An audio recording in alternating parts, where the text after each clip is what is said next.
Episode 4. Fuck it, we ball. Crazy. Yeah. Shout out to all my baller shot callers. You know what I loved about Black Panther randomly? Like that nigga was really, really, really, really rich. Like he was very rich. Yeah. I greatly appreciated that. Yeah, I mean, he's kind of just that nigga. Like, I think like his character archetype and like the wheel of character archetypes is just that nigga. That's it. That's him. That's him. Just always nigga. Any room he walks into, he's that nigga. And canonically, he took Storm's virginity when she was a teenager. Ah, fucks.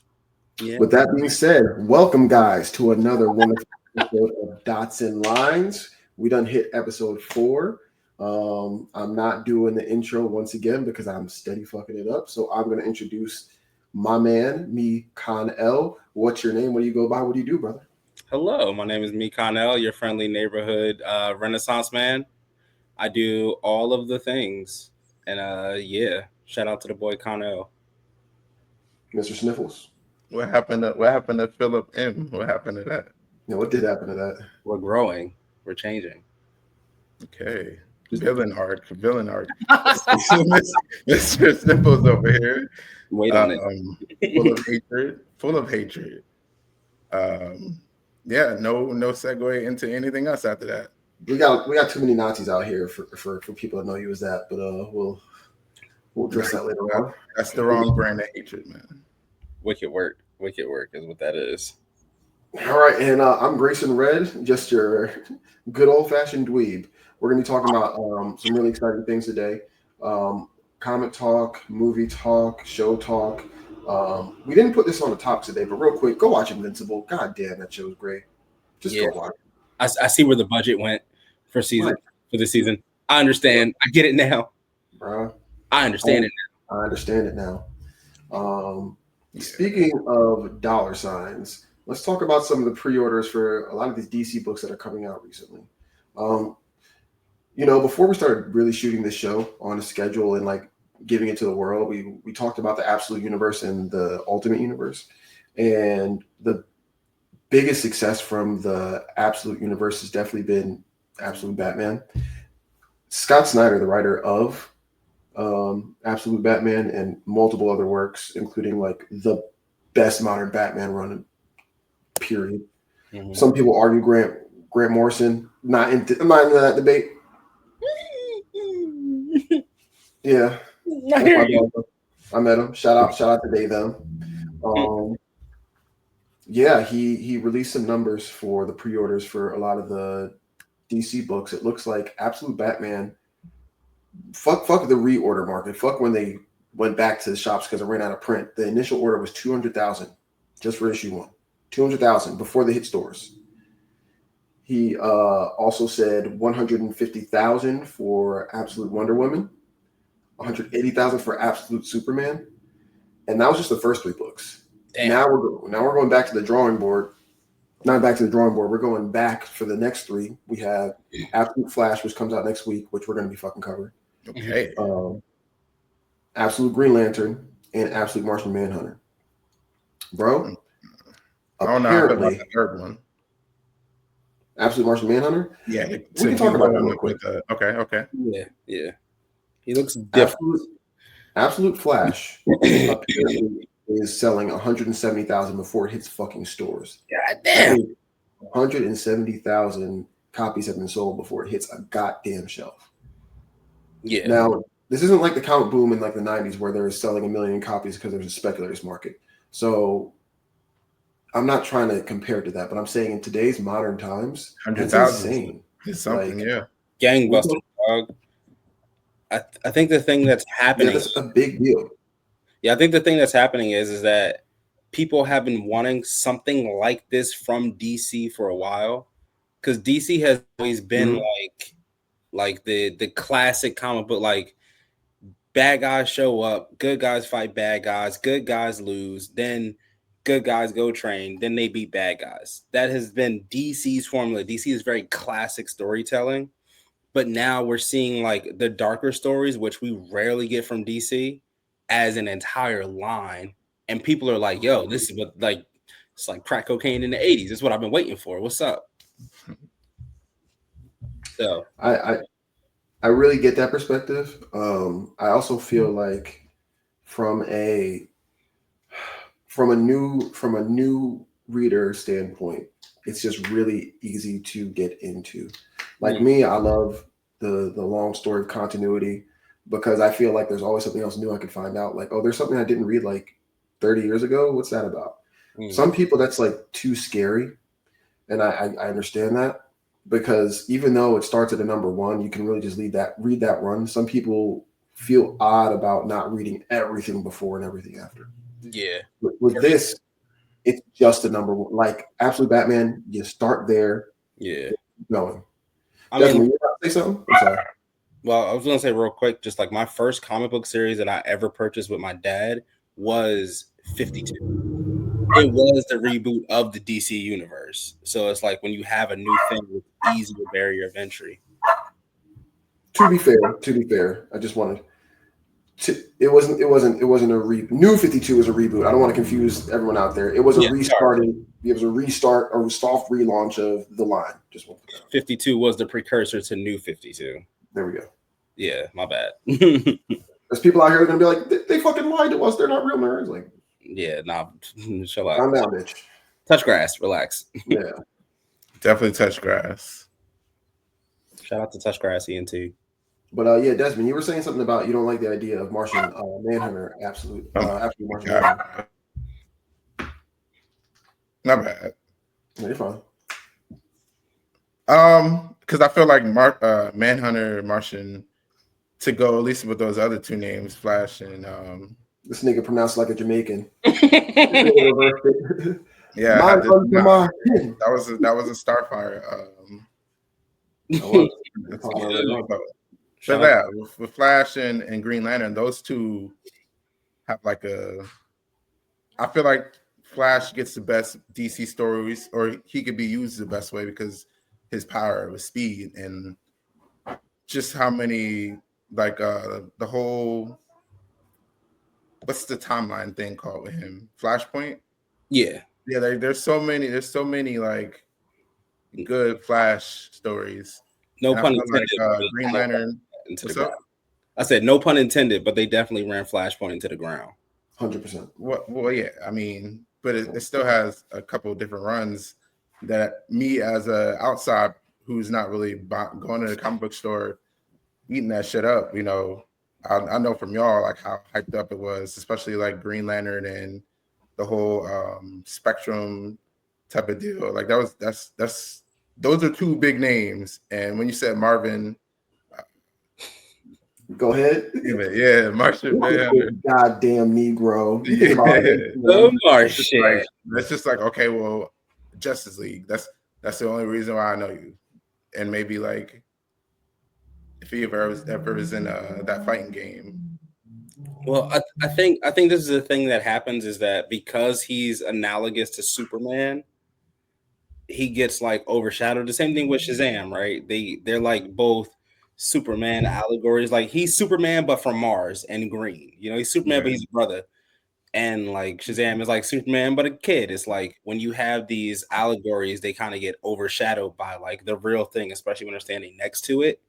Even though like Martian Manhunter's strength rivals Superman's. It does. And his power set, like he can shapeshift, he can control your mind, he can give you literal fucking nightmares. Yeah. Like, and he also does he have laser vision? I think he has something. He's got mad powers. They call him the Green Superman sometimes. A gambit of powers. Yeah. It often gets overlooked because he's right next to Superman. And even in like the Justice Unlimited cartoon, he was relegated to an auxiliary role.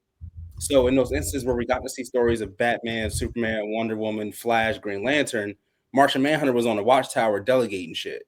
Yeah, well, they should leave him there. I mean, let me not say that. That's the hate. But out of there's 2 out of the 3 that I would go to the comic book shop to get. I don't care if you're absolute or not. Like, but he is still Justice League. That's still gang. Whether you want to like. Yeah, he's OG. Then I would have been okay. Yeah, he's OG. You said she was. Hers is already beforehand, and hers is doing numbers too. So now I gotta let my my dweeb flag fly here real quick. You guys know I love the Ultimate Universe, like the current one. 6160.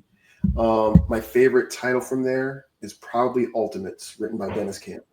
Yes. I went to MegaCon a couple weeks ago, month or two ago, and quick story. I was searching for him. He wasn't in his booth. Set it aside 3 o'clock. He's going to be there. It's getting close to 3. I walk up. There's a dude waiting there. Looked like one of the handlers. I was like, "Hey, do you know when Dennis Camp's coming?" He was like, "Oh, I'm Dennis Camp." I was like, "Oh, fuck." All right. Jesus? Yeah. I had a short conversation with him, and I don't even know if he wants me to reveal this, but I will say that his worldview and his ability to connect different cultures in opposing ideologies in the same book and present them with you is really interesting to me. And inherently, Martian Manhunter is an alien living amongst our world. Okay? And in the Ultimate Universe, it's not just him being a Martian. He's an FBI detective. Shenanigans ensue, and an alien entity, whether it's cosmic or not, is living in his head. And the only way you can describe the language it's talking in is so foreign it's Martian to him. So there's a man with a very distinct pattern in life that's being thrown to a whole nother, I guess you can say, cultural background shoved right in front of his face. So given what he's done with the Ultimates, and given just my personal conversation with him, I might be the most excited for his book. I'm very grateful and glad that DC didn't make this like a New 52 situation where it's like, all right, this is all it is.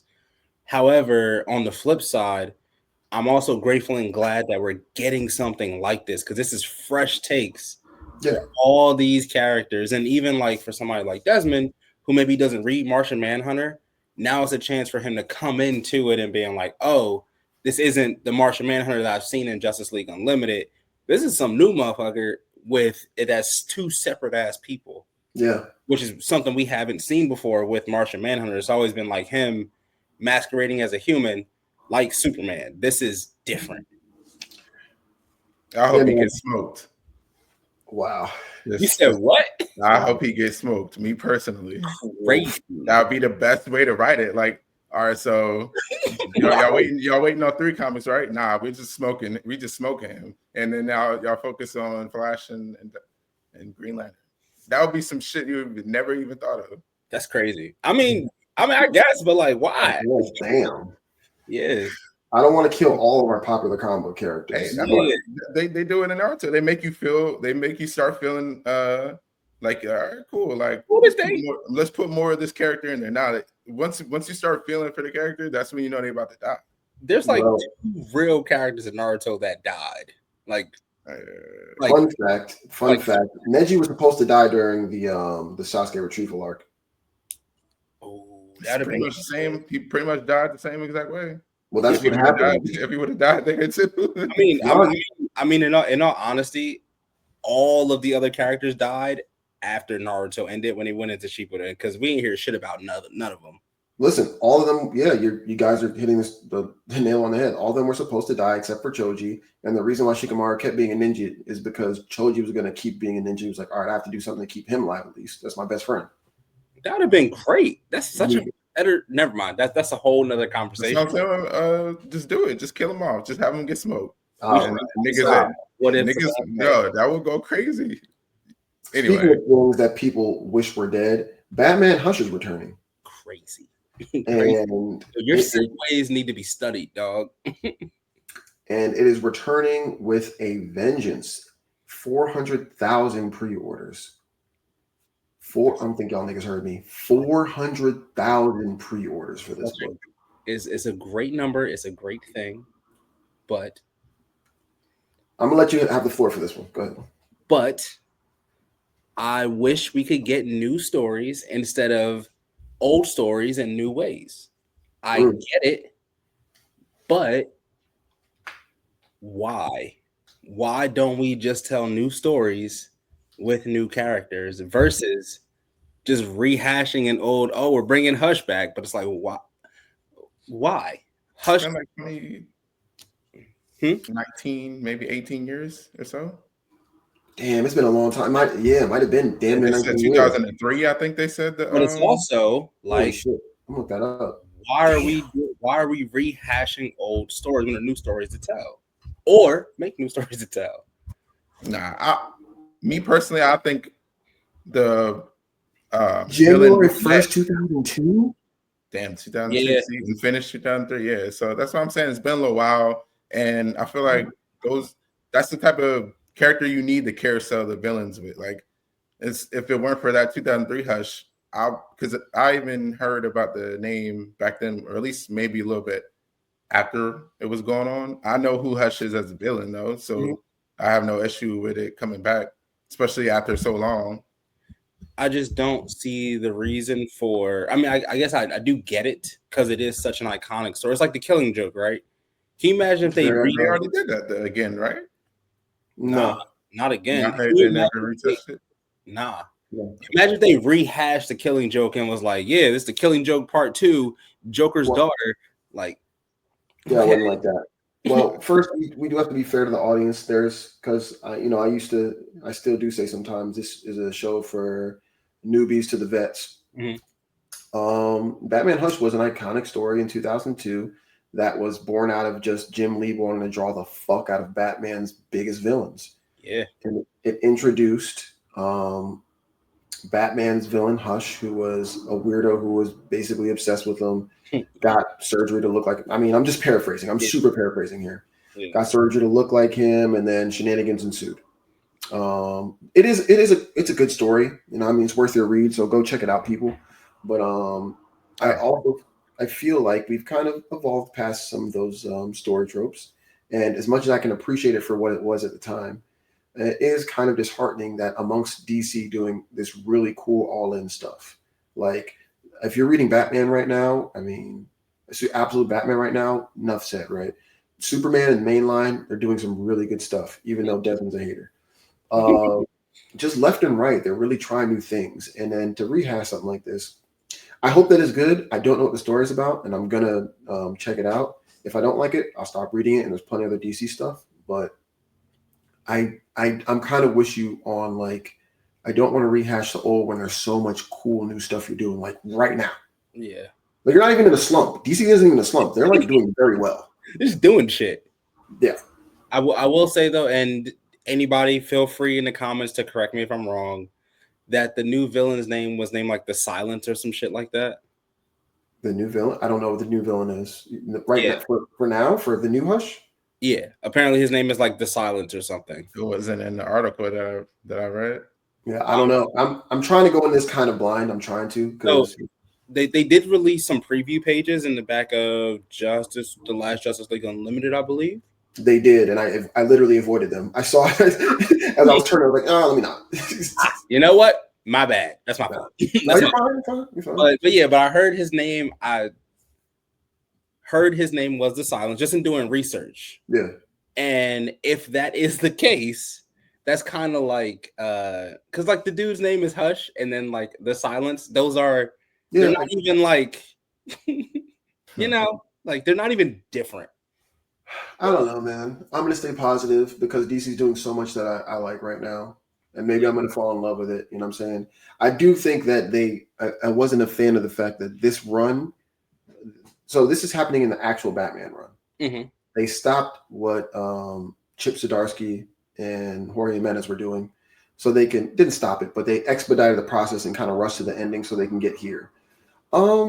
Leaves a bad taste in my mouth, a little sour, but we'll see. If it gets people like Desmond, I feel like we use this for every example, but people that are similar to Desmond who know about Hush and never read really a comic series in their life to like get interested again. I get the monetary value, and I'm always for comics growing. Yeah, that's true. I get it though. I fucks with it. And 400,000 is no joke, dog. That's a good number. That's a crazy number. So in the article from CBR, right? Yeah. So in the article from CBR, it did state that they were incentivizing higher pre-sale numbers from comic book shops, and they're like, "Oh, you do like variant covers, right?" Yeah, for like variant covers. Look at Desmond walking into our world. Variant covers, yes. It's just as fly. Them shits be fly. Yeah, they do. But it's also like just the incentive. Fuck. Incentivization. Them incentivizing it is also like, yeah, it's kind of like Girl Scout cookies. You sell 100K, you get a badge.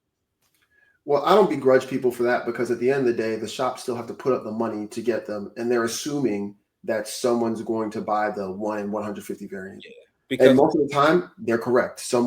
I've been to a comic book shop in South Jersey. I forget the name of it. I'm a terrible person. When the Dan Slott run for Spider-Man ended, there was this crazy, I think literally 1 in 150 variant, and called the shop up. Dude was like, do you have the da-da-da variant? Nah, it's 1 in 150. We're only going to get like 70 tops. He said, I shit you not. The shop owner told me this. If you order all 150 right now, I will buy the 150 variant on top of it. Damn. These collectors are something the fuck else, boy.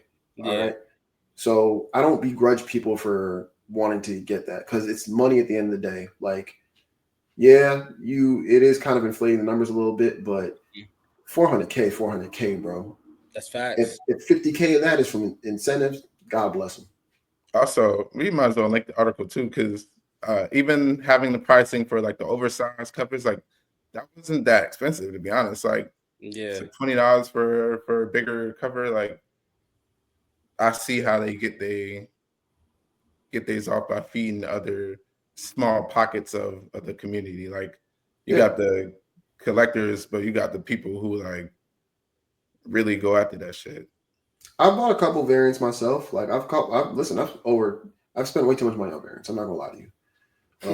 So I'm part of the problem a little bit. I try not to fall into the trap, but if the product is good, like some people buy it strictly for the cover, but if you want the variant for a book you really fucking want, you're gonna get it. So yeah. And Jim Lee is a legend. Desmond, I don't think you know who Jim Lee is. Remember that book, X-Men #1 that sold like 5 million copies? Was that the one with the Wolverine that I put in the edit for the Cyclops song? I don't think so. It was Wolverine, Cyclops. He was doing the blast. It's kind of like bluish. Maybe actually, yeah, maybe. Because you say you got it hanging out, right? I do. You've been to my house, so you've seen it. Nah, bro, bring that down. Go ahead and show it. No, it's four separate. It's four separate variants. Just the whole thing. Or then I'll probably use one of the covers in. But I'm a variant still. I have one variant cover, and it's Secret Invasion, and it was the blank cover where you take it to the artist and let them draw their own interpretation on it. And you left it blank? Yeah, I left it blank. Yeah. Mm-hmm. Oh, you didn't get someone to sign it? Nah. One day, bro. One day. It's just sitting vacuum sealed in my room. Hey, you know what? We're gonna talk about the fact that you hated Bendis randomly for like 2 years and then just went away. Dog, I still do. It never stopped. Let it go, man. He gave his mouth. Finish good. He's like a racehorse that is super fast out the gate, and then like the last lap for some reason he's like, I gotta cramp, my leg hurt. He don't finish stories good, dog. You ever had that one uncle that gave you $100 in a ride, and you're like, you ever had that one uncle that like, yo, bro, like I'm fucked up right now, like my mom's gonna kill me, like I lost all my money betting, and they give you a ride home and give you $100 and don't worry about it, but they're never around anymore. Yeah, that's Bendis to me. That's okay. He gave me Miles Morales, bro. I don't care. Yeah, that's it. He's that's it. He's still graduation, dog. Your contributions have been appreciate you. Anything else is extra. He made graduation, and that's it. That's all we got. Nothing else outside of that. And graduation is classic. He's good in my book. Oh God, do I gotta pick up the next comic from him? No, he gets a slide though. I'll let him live. Are we gonna talk about his Superman run? So I do want to talk about. Oh, okay. All right. Which very, very smoothly goes into the fact that Superman is coming in theaters soon, but James Gunn has a lot of other things that he has lined up for us. So I want to talk about some of the things that he said that he's changed and moved around in his schedule. First off, he said he wants to do 2 live-action movies, 1 animated movie, 2 live-action seasons, and 2 animated seasons per year. Doable. Yeah, but like the last company to do that was Marvel, and we kind of landed. Well, fuck yes, and maybe a little bit more, but they definitely did. For sure. Definitely. 100%. I mean, with the movies, but not necessarily with the TV shows and the animated stuff. Yes. 100%. What if? Are you kidding me? I guess what if turned so bad? Yeah, exactly. But it was still a number in the animation and the live seasons with the WandaVision and all them like live, what he call it, live action live series. action. So I don't want to shit on Marvel, but this is eerily similar to that. I trust James Gunn way more because he's kind of got just creative control over everything instead of creative and business. So let's talk about things that he's gotten released so far. Creature Commandos. Second season's coming. First season was great. Desmond, did you ever watch that? No. 10 out of 10. It's really good. The live action Amanda Waller show has been delayed because they're still working on the script. Love that. I'm cool with that. Go ahead. Yeah, don't shove it out. Take as much time as you need. It's coming, bro. It's coming. This nigga geeked off the Green Lantern. Nah, I know it's just the live action series part.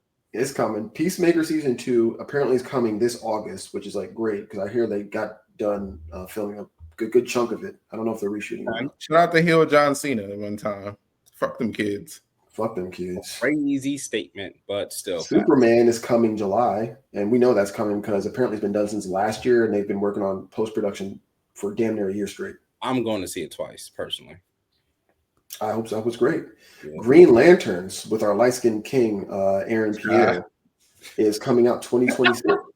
That's crazy. I get it. I guess that is light-skinned king. I get it because he's on a run right now. And I understand. No, we don't need to get into it right now. We don't. All right. Well, episode 5, whatever. The Authority. The film is on hold due to shifting plans. Kind of vague. I don't know what that's supposed to mean. Quick synopsis. I don't want to talk about this too long. The Authority was a cult classic that was about some morally ambiguous people basically trying to save the world. Sounds kind of like a James Gunn's alley, but Phill, it's very niche. Yeah, it's Watchmen, kind of like it's that same like the heroes are real and they're dark and they're gritty. It's an oversimplification, but it's definitely like Watchmen if it was made in like 2001. Yeah. I mean, I get it, but like I could live or die without it. Paradise Lost, which is like the Wonder Woman movie with the Amazons, if I remember correctly. Apparently, the script is in process, so they're working on it, but That's a book by Milton about Lucifer. So I was confused for a second because I was like, making a movie about the devil? What? Let's go, James. Shout out. Crazy. This is the one I'm most excited about and want to talk to you guys about real briefly. The Brave and the Bold, which is the Batman and Robin movie. The script is being worked on as we speak. James Gunn has been really cagey about who's working on the script, and I'm like 99% sure it's just fucking him. Yeah, probably. Yeah. And that's probably why he's cagey. He keeps like jerking off Batman. He keeps jerking off Batman, saying, "Oh, I love Batman. I love Batman." Every time he talks about him, there's a sparkle in his eyes. And, Damian Wayne is his favorite Robin. And, lo and behold, this movie has Damian Wayne for the first time. So let's go. How, though? It doesn't matter. It does, because there's I don't care. I don't care. Okay. That's my favorite Robin too, by the way. Yeah, but also like Brave and the Bold is more akin to Adam West Batman. He's campy.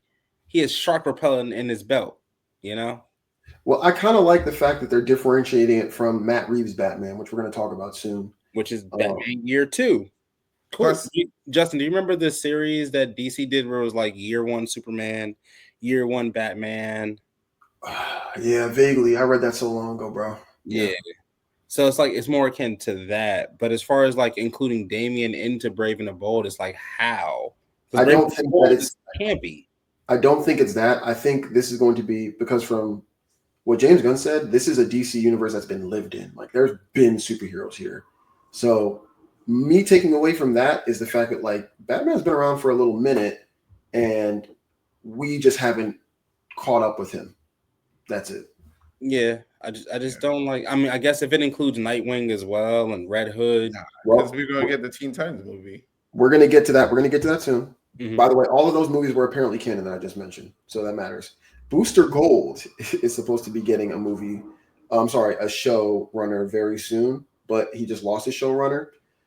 We'll see what happens with that. Supergirl Woman of Tomorrow is also supposed to come out June 2026. She's supposed to be coming out in the goddamn Superman movie. This is a lot of news. Like, I keep reading and reading. Tracks, yeah. Swamp Thing film was on hold because of Mangold's schedule. They'll figure that out. Sergeant Rock, which I know is Desmond's favorite character, is getting a live action movie this summer. It's because he's racist. Nah. Filming this summer. I mean, back in the day, things got a little dicey. Yeah, he's a little hard R kind of person. That's a never mind. Listen, in the 30s, they was a little wild. All right. Wild. Clayface live action film is supposed to be starting or slated for fall 2026. I'm excited for Clayface. Me too. Yeah. Me too. Especially because Penguin was such a success. You know what I mean? Right. And like Clayface is literally just body horror. There's no other way around that. It's a horror movie. Yeah. No. It's going to be good. It's going to be good. I think it's going to be good. Bear with me, guys. There's still so much fucking shit to cover. I'm going to go a little faster. Teen Titans live action movie is in the works. So they're working on it right now as we speak. There we go. Shout out my nigga Dick. Yeah, there we go. Crypto's going to have 4 shorts released seasonally. Starting about this the fall. dog. You said crypto? Yeah. You said shorts though? Yeah. It's gonna be shorts. Okay, yeah. That sounds good. James Gunn is apparently a huge animal guy. And I quote, he said his first dog was basically like his first sibling. Oh, that's sad. Blue Beetle animated show was in the works. Okay. And now this is what I want to talk about with you guys. The dynamic duo movie animated puppet film is in the works. I said that. I'm out. Backtrack. Yeah. You said animated puppet film. Yes. That's like a hat on a hat. Like it's okay. Apparently, this is supposed to be non-canon, but James Gunn is trying to find a way to make it canon. Which points why? It points to me that he has plans for Jason and Dick Grayson to have already been here clearly for a while because they're in their second alter egos. So that's at least ruminating in his brain. Yeah, but why? Like, I don't get it. I guess he's just kind of showing off at this point, I guess. And having drawn someone do something with a puppet is wild crazy. Yeah, he's already a fucking. Sorry. Already a puppet. Why would you then draw the puppet? Why not just draw? Why are you taking extra steps for animation? Animation is already expensive. Let alone now you're gonna do what? Why are we animating puppets? It is. Why? I just don't see like. So like with a lot of the things, I can see the overarching vision, right? He's trying to build the universe. Teen Titans, Brave and the Bold, separate from Matt Reeves' Batman, but still Batman. Clayface, giving Clayface his own thing, highlighting the villains, right? Yep. Booster Gold is a C-list hero, but he has the heart of an A-lister. It's a great classic James Gunn character story. Yep. Totally understand it. I just don't get the puppet thing. It doesn't make like with the rest of the stuff. I get it. He's great at writing character very, very well, and he's great at writing comedy within character very well, right? Yeah. He's great at shooting it and giving, because he made me care about Peacemaker. Peacemaker was like a D-list hero. Yeah. That he made into somebody. He made Peacemaker a thing. Here's the theory, right? After they smoke Manhunter, he can come back as the puppet. That's gonna be crazy. That's gonna be crazy. He come back as a puppet. Yeah. Dog. I just don't see like and I guess it's like James Gunn has like earned the trust of like the people now. Sure. So he can say some shit like that, and people are like, I mean, I guess we'll see what happens. Yeah. However, if Kevin Feige were to be like, yeah, we're doing puppet Marvel, motherfucker will burn Marvel Studios down. Yeah. Listen, he's a studio head, bro. He listen, he writes the checks, and the checks get written to him so he can write this movie. I love Dick Grayson so much. Mm-hmm. So I'm hoping that it's good. I'm one of those guys, like, I'm gonna wait to see it. I need to at least see a trailer before I can talk shit. Yeah. The Batman, by Matt Reeves. Apparently, it's still being worked on, the script. Like, bro, it's been a while, dog. When that shit come out? 2022, 2023? Yeah, I think they're waiting for Clayface because it's his Clayface. So they're doing universe world stuff. I'm gonna be honest with you, I don't think that's the case at all. I think Matt Reeves just taking a sweet ass time because he's Matt Reeves. He was never my Batman anyway. That one right there. Robert Pattinson? Yeah, nah. We need to have a conversation about best Batman, but that's an offline conversation because I have no. It can be online, just not right now. That's having too much. Like, there's still so much shit. I gotta tell you more. Yes. Penguin season 2. No word at this point, but it is in some sort of development. Apparently, Johnny Depp. Who was the dude that was in there? Farrell. Was it Depp? Yeah, Farrell. Sorry, Colin Farrell was not a fan of having to put that makeup on over and over and over again, which I get. And who wants to pretend to be a guy from New Jersey? We fucking suck. Constantine 2 apparently is really taking steps to be Constantine 2. Constantine 2 is apparently like being made, or the beginnings of being made, like actual talks, not just people like, wouldn't it be great to make Constantine? I love everything being made. Yes. What was that? I said I love everything about that. That's all I want. You little edgelord.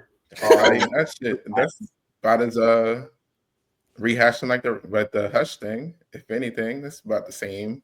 No, Constantine is that like if. Listen, look at him, Cape. No, go ahead, Cape. Go ahead. I'm Cape.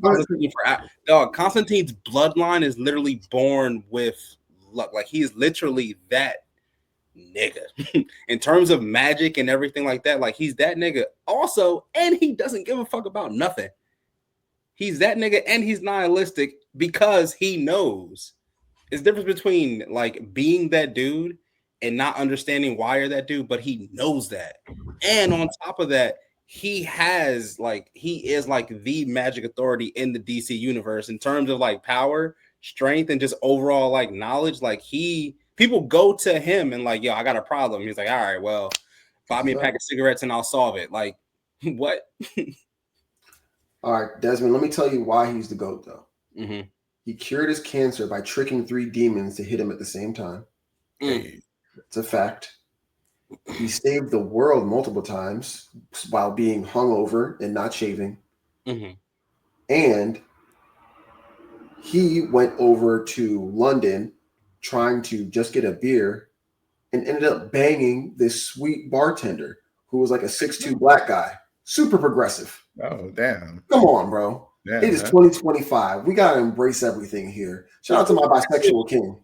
You feel me? He's also the most one of the most powerful magicians on the planet. Yes. Easily. So it's we gotta save that clip for June. LGBTQI+. Let's go. I gotcha. But we also haven't. So like the Constantine that we got with Keanu Reeves the first time was an amalgamation of like 3 different stories. So it wasn't like true to character, but it still was true to character. Like, fuck you, I'm smoking cigarettes, I'm doing magic, I'm here because I have to be, not because I want to be type shit. Like very, very Marshawn Lynch energy. For sure. I'm here so I'm defined. I feel like it was true to theme, but not very true to character. Not at all. Yeah. I think it was really true to theme. Like, I think you hit the nail on the head as far as like, I'm just a guy that really doesn't give a shit. But there are some other things that we'll get into later on when we get closer to the movie that make Constantine the most lovable bastard that you can get to know. By the way, do you know it's pronounced Constantine? Constantine, yeah. The CW did a joke about that when he appeared on like the Lucifer show. Yeah. When they were doing like the whole multiverse thing, they made a joke about the Constantine versus Constantine thing. Cool. But there is a DC animated movie, Constantine: City of Demons, which is really good. And what else?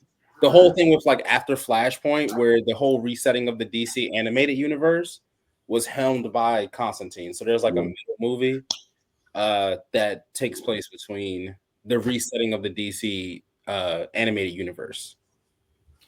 And listen up here, mate. We still have more to talk about, so let's hit the next thing.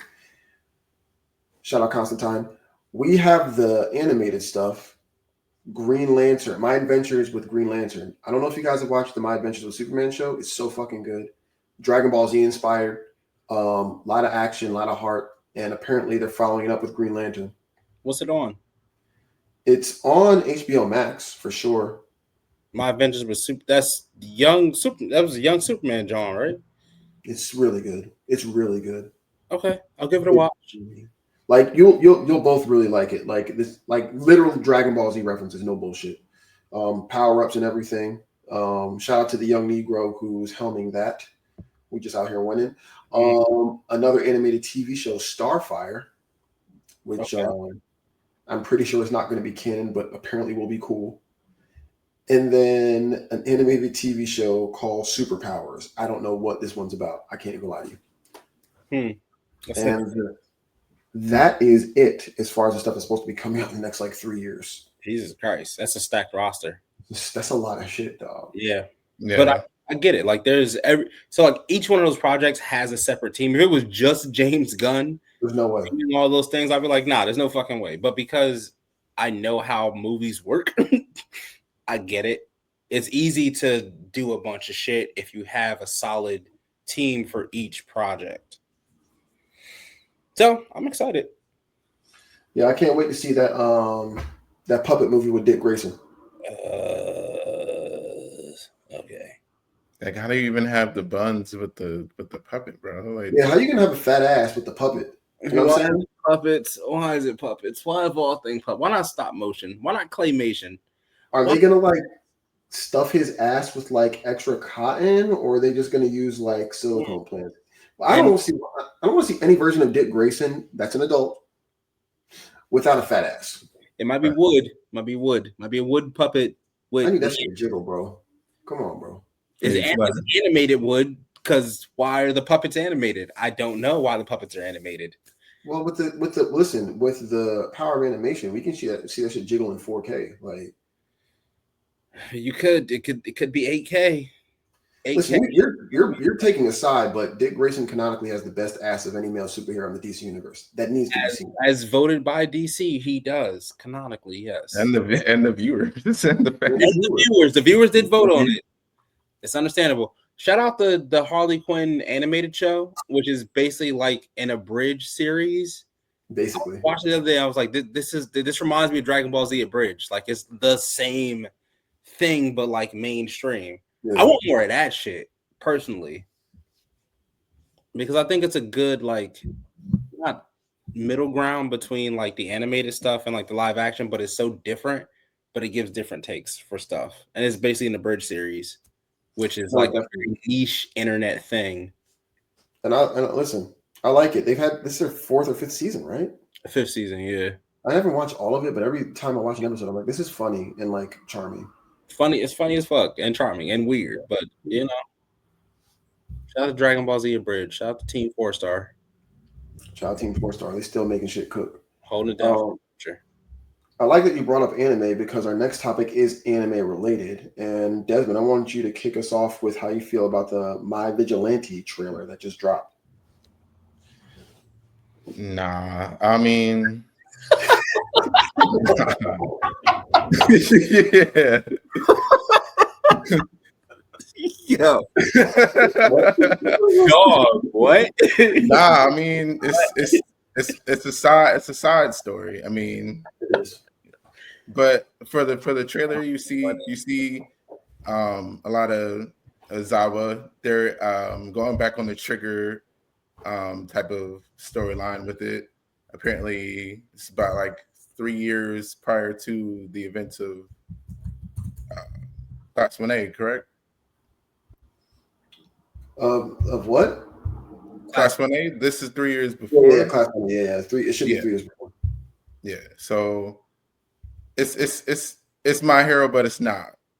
But I mean, I'm still looking forward to it for spring. It's just, it'll be lower behind like Fire Force or whatever. Like I'm gonna give it a view, but I'm not really too gung ho on its praises. The most content I've gotten with Vigilantes was from Vocal Pineapple and shit. Like he sings his praises too. Just me, I've never read like the side story. I guess I will have to get a little bit more into the manga because it's still Horikoshi, at the end of the day.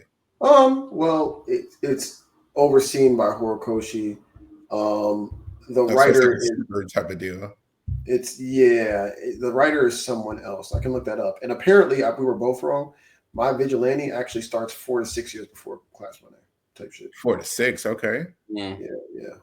So maybe they mean like by the time the story's over, it's only 4 to 6, but still like because the story's only 2 years old. So yeah. As far as like the timeline of things, I feel like they could have done something very interesting and unique, right? They could have started the process of a sequel manga while the current one was still running, right? Because they have a very unique opportunity. Because like My Hero starts with Deku saying, "This is how I became the greatest hero," right? Right. Granted, spoilers again, spoilers, and one more time, spoilers. If you have not read the manga, right? Spoilers one more time. Yeah. He peaks in high school, Deku. Hater. High school. He is literally the popular high school kid, and then doesn't go to the pros. He becomes he's a hometown hero. Nah, he saved the literal world. He's Tony Stark now. Who? Deku. He not because he don't make nothing. He don't need to make it. He got a suit. Yeah, but you said Tony Stark. He Rhodey. All right. Well, he's wearing the suit. 100%. You're right. He's Rhodey. Yeah. So right. So in terms of My Hero Vigilante, they could have used that to tell the story. If they were going to end it this way, which they probably didn't know how they were going to end it, but if they were going to end it the way that they ended it with Deku peaking in high school and just like becoming a guy and then becoming a hero, not the number one hero, but just a hero in the roster, and Bakugo fucking his girl, they could have literally just continued the story through My Hero Vigilante and given us the world, right? And they didn't have to give it to us all at once. They could have breadcrumbed it like, all right, there's statues of Deku, there's statues of All Might, and then that now makes me hyped to see, all right, how did Deku get that statue, right? Like, what did Deku do to get that statue? And this is because My Hero Vigilante has been running simultaneously with the regular My Hero manga. So if you breadcrumb us throughout Vigilante and say, all right, this is the new shape of the world and show us the world after, and then when My Hero ends, I'm like, all right, cool, I see how that ended, and I see where the world of Vigilante picks up.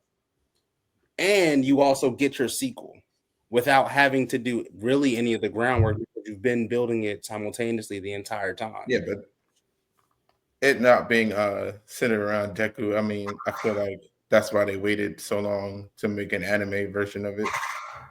Yeah, I'm talking about the mangas running. The mangas were running simultaneously. Yeah. So why not tell the sequel while the current is still going versus doing almost a prequel, but not a prequel, but still a prequel that doesn't hold any weight on the world? Because at least with the sequel, there's some stuff that actually happens in there that affects the story. There's some stuff. Because I'm sure again, my exposure from Vocal Pineapple, like obviously you saw the trigger shit in the first season, but like they were saying how like the Nezu, like the whole animal type of experimentation that was going on heavy in Vigilantes too.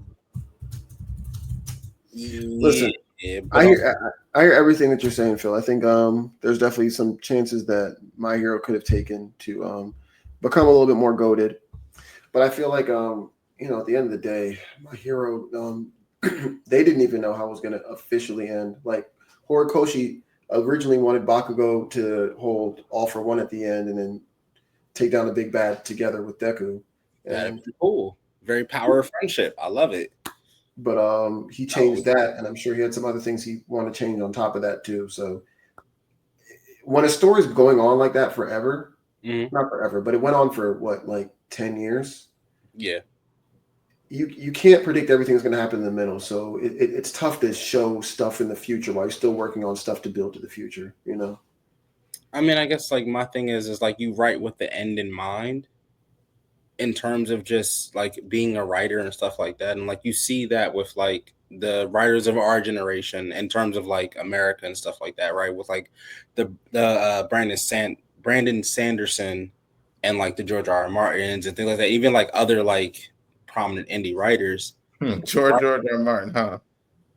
He wrote with an end in mind, and then he pitched an end, and then they made it, and it was ass. No, I'm talking about did it. Books wise. There is no. It's still not out. So real quick, the end that we saw for Game of Thrones season 8 was definitely supposed to be the end of the series. Really? 1, it was rushed. 2, he pitched it to them because they had notes. That's it. And it was almost like beta testing. And it came out and no one fucking liked it. And he's like, well, fuck, I don't know how to end this thing now. But whole nother. He claims he's still writing it and it's changing all the time. That's what I'm saying. I'm sure he is. We'll see it in 2056 when it happens. How's that writing with the end in mind if we still haven't gotten it? But I'm saying he had an end in mind. He put it out to the public and it didn't do good. So now he had to change his ending and he didn't know how to end it. But that's a whole nother conversation. However, with the My Hero thing, I feel like we don't get a lot of manga writers that write with the end in mind because they don't know if it's going to be continued. Because like One Piece was supposed to end in Alabasta. Yes, it was. And that was supposed to be it. But then it went popular. So then he had to do more.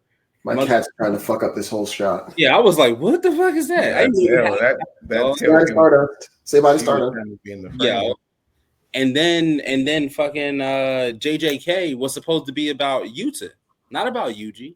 And it was supposed to be like that chapter, and that's it. And then it got continued outside of that. So I feel like with My Hero, not necessarily writing with the end in mind, which is like the goal and what I would like as a creator to see other creators do, it is difficult. So I don't want to take that away from them in that aspect. But I still did not like the ending of My Hero. Well, we're not here to talk about that. Which is I guess why I feel so strongly about it. Because I think we should. I hear what you're saying, but we are here to talk about My Vigilante. That's another conversation we can have about it. I don't want to cut you off, but that's some good quality content right there. But I guess my ultimate segue into that is that my watching the trailer for My Vigilante gave me that same excitement as watching the first trailer for My Hero.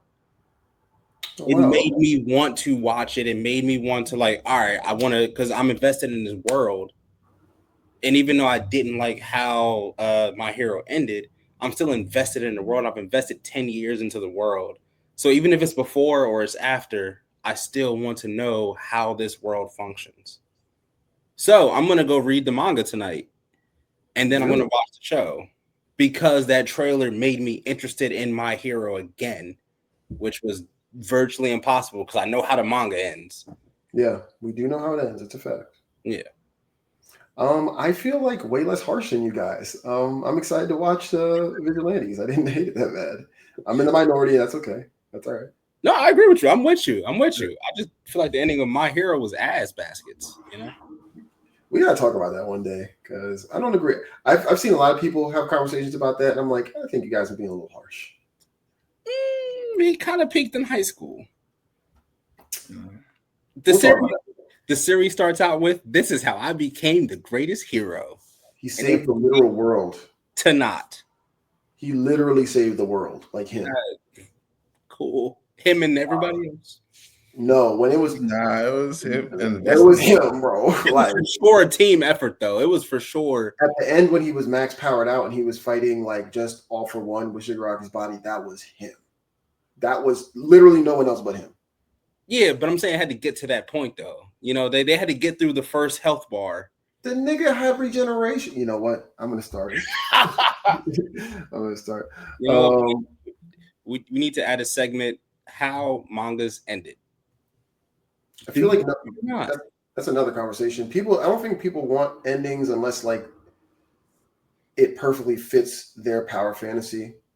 Yeah. Like, I think a lot of the endings are like kind of telegraphed to us chapters and chapters and chapters before. Like the way My Hero ended, like I saw that ending like that. And I was very surprised that other people did not see that coming. Once Deku started realizing, okay, I need to like let him have my quirks so I can have a shot at beating him, I was like, oh, he's gonna lose all of his powers at the end. Cool. And then it happened, and people were like, oh, He but didn't like have they to. telegraphed it. Like, God. Okay. I agree. Let's save this for an actual segment because For sure. I have thoughts. But okay. Let's talk about the question that Laquan had for us. Mhm. Shout out to Real Deal Fantasy. Does the transformations in Dragon Ball Daima To Diamond make Daima like non-canon, or does it make super non-canon? Now, it's crazy that might sound to some people. That's a real thing that people have been genuinely asking. So I did a lot of research, gave my thoughts. I want to give my thoughts, but I'll let you guys take the floor first before I start yapping. Desmond, you can go first if you like. It's all canon. Everything. The setup wasn't really too drastic. Like Super was supposed to be 6 years, I believe, after Boo. I believe 5. Diamond is 3. Yes. So I don't really see what would make anything that happened in Daima make Super not being canon. The Super Saiyan 4 of it all. But they just, they say they squeeze it in and say he worked on it. He just never got a chance to blah, blah, blah, blah, blah. It's 3 years of Goku doing Goku things. Fucking Namekian helped him harness the essence of it while as a child. Like who the people speculate that that was her Akira as a character in the like him writing himself into the series as a Namekian. I forgot his name, but they're basically saying that was like he was Akira. So yeah, I don't think just because he has his transformation just completely takes out Super. You just never tapped into it or whatever. I mean, it's a soft retcon. Yeah, because the Dragon Ball movie came out first, and we didn't see him going through that transformation while he was going through the power for like Super Saiyan God and stuff. It feels like a soft retcon. I'm 100% for it. I feel like Super Saiyan God should have been that, not the color swap of all right. They both got the red aura. I mean, he got the red aura, but like, what's the difference between Super Saiyan 1 and Super Saiyan 2? Exactly. The bangs moving to the side instead of 5 bangs is 3, and there's lightning. Yeah, electric aura. It's lit. Yeah, but cool. But that's not a transformation. The difference between Goku going base and Super Saiyan is one of the most iconic moments in anime ever. Like it's literally like it's the gold standard, no pun intended, for how a transformation should happen. So much so that Luffy Gear 5 is like, all right, they mirrored the thing damn near 1-to-1, right? You get the same type of motifs and the same type of like stuff. But in terms of Super Saiyan God, it should have been closer or more akin to what Super Saiyan 4 looked like, because everything we have gotten prior to that was literally just a color swap. Because like from Super Saiyan 2, because we rarely saw Super Saiyan 3 because Toriyama didn't like drawing hair. So we rarely saw 3. And then we didn't do 4. And then Super Saiyan God was just Goku base with red hair. Super Saiyan Blue was just Super Saiyan with blue hair. Super Saiyan Kaioken was just blue hair, pink aura. So it's like we didn't get any different things. And even like Goku Black was just Goku with pink hair when he went Super Saiyan, which still doesn't even make sense, but it's like, all right, cool. Like, cool. But like we've only gotten palette swaps. We haven't gotten an actual transformation. Whereas Super Saiyan 4 with the red fur, the cuffs, the tail, the Hot Topic eyeliner, like it was different. And with the Super Saiyan 4, what are they calling it? Because they didn't call it Super Saiyan 4. They call it Super Saiyan 4 on the show. Oh, well, shit. Super Saiyan 4 Yes, it was different than the one we got in GT. We got Ultra Vegeta, And but even that's a soft retcon too. Ultra Vegeta 1. Who cares? Like, yeah, Right. as a fan of Dragon Ball, I care because there's a reason that Dragon Ball isn't necessarily like it's still talked about, but it's talked about from the point of nostalgia. It's not talked about, yo, it's doing something new, it's doing something different. It's literally riding on the wings from the 90s. Except for this, Daima, which has now sparked new conversation and made new fans of Dragon Ball, whereas like Super kind of did that, but not really. I don't see it that way. 40 years. So you go from OG Dragon Ball to some shit that happened when I was born in 91. Japan had the I'm same talking about ones. Z. We're still riding Okay, on that's part of the 40 years. If I'm gonna get to the end of it, you got the Resurrection F to past the 90s. We in the which 2000s. didn't give us anything, but Resurrection S didn't give us anything new. It was still Frieza. Moro is Cell. Akira's gonna rehash some shit. We've already expressed that, but I'm talking about the impact of it all, like the story of Goku. Those are all even that's what made Daima kind of cool, like full circle. That's OG Goku voicing it, Stephanie. Like it's I don't see how that just makes Super not canon though. Just I because do it just want to explain. I'm not. Just real quick. I'm not saying it's not canon. That's not my argument here. No, I know that. Is that it did something new, which is something we haven't seen in upwards of about 30 years. And Dragon Ball Z has been riding off of its nostalgia for the last 40, last 20. But that's just how you see it. Like I said, I don't think just because the transformations go from a color swap or a palette swap that it's not doing anything new. Like, yeah, we might get rehashed with villains too, but I mean, name one new thing it's done. Ultra Instinct is still new. Like Ultra Instinct is very new and pretty cool. Okay, I'll give you. It will go from, like I said, OG Dragon Ball to Goku killing regular Piccolo. You got Super Saiyan 1, that's 91 in real time. You got GT, that gray area, someone else doing the pecking work. Now now you're reintroducing Dragon Ball with Dragon Ball Super and get fans back into it. Like we got Broly, making, I'm sure, how you wanted to tell the story while that gap was there, while that GT gap was there. Yeah, and then Diamond. That's 40 years of greatness. I know we feel nostalgia to it because we grew up like that. But the fact that like my little cousin they can go into it talking about some Dragon Ball superheroes too, like that's crazy. That's still new. Yeah, but I'm saying like, what has it done new or different? I just named.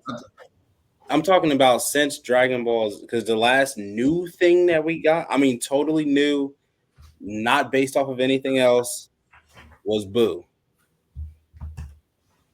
Why do you feel like Boo was new? Because Boo was new. We hadn't seen like Boo completely just win. Boo won, and then Kid Boo popped out because the Earth was gone. All the people on Earth were dead. They were chocolate, but they were dead. Well, no, Boo was.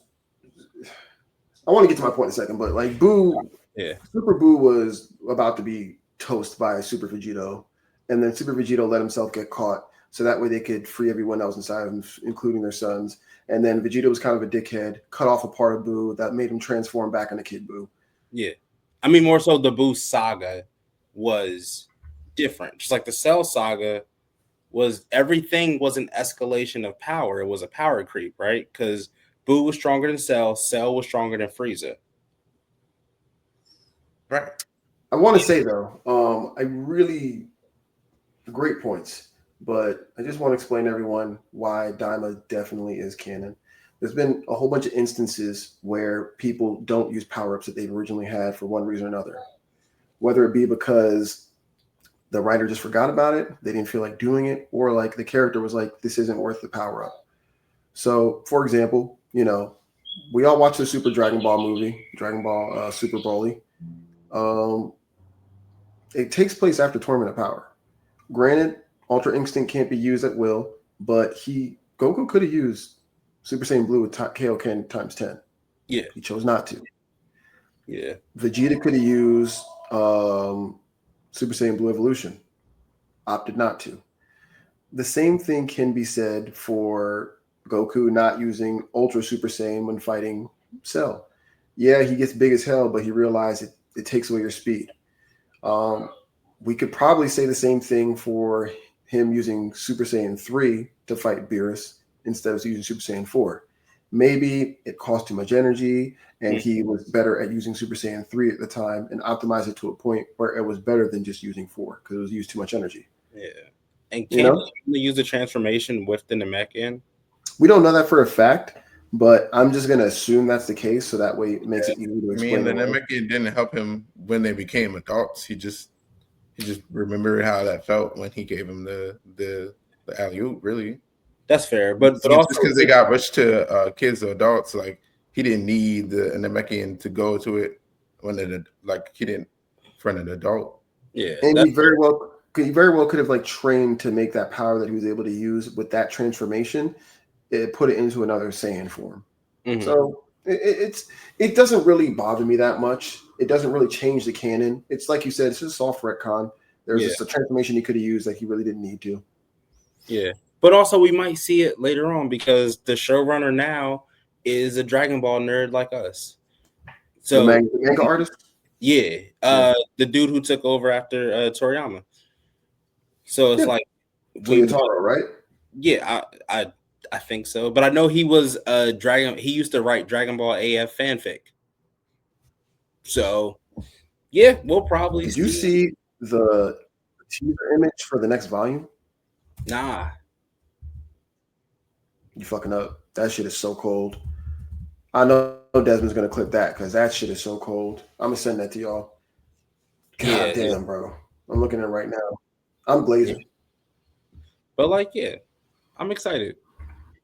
I'm excited for this new era. Diamond's canon, Super's canon. Yeah. Don't worry, kids. Toriyama made it. So yeah, it's canon. If he says it's canon, it's canon. He made the thing. Canon. You can't argue. It was like literally. It was basically his dying wish. It's canon, bro.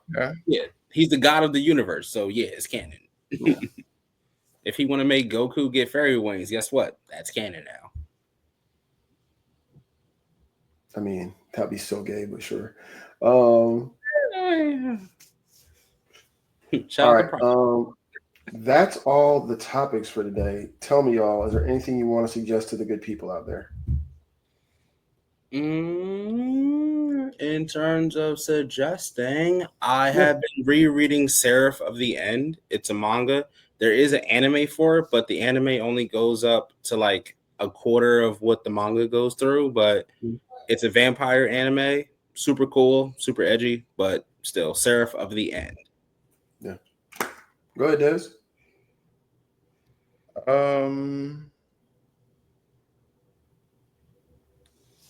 Actually, I don't think I have a good one right now. You motherfucker. Well, what are you watching right now? I've already recommended Frieren. I've already recommended Pokemon Journeys. Horizon. Mm-hmm. Ronnie Kenshin, we've already mentioned. Yeah. Okay. I guess if you want to rewatch something, Kaiju number 8. Kaiju number 8. We're getting. I believe they released the teaser image for season 2. Yeah, that's not really a real recommendation though. It is though, because it's great. It's a great anime, great manga. Yeah, reread that. Right now I'm reading Ichi the Witch. Oh, really good things about that. Really good series. Great art. It's made by the same guy, not the same guy, the same artist of Act Age. Remember that manga that was doing really good about a young actress that was training to be an actress? and the writer turned out to be a literal pervert that was fondling 16-year-olds or something like that. I'm sorry, not 16-year-olds, middle schoolers. Yeah, this person was the artist, so they were out of work for a while, hooked up with this writer, and now they're making a book about a young man who got powers and has a great sense of hunting. I'm trying to make it as vague as possible so you read it. It's got magic and it's got Pokemon aesthetics. You'll see what I'm talking about. Read it. Okay, folks. All right, folks. All right. That's been another episode of Dots and Lines. We'll see you next time. Peace. Phill, you are a hater. You are a hater. Why gotta be all that?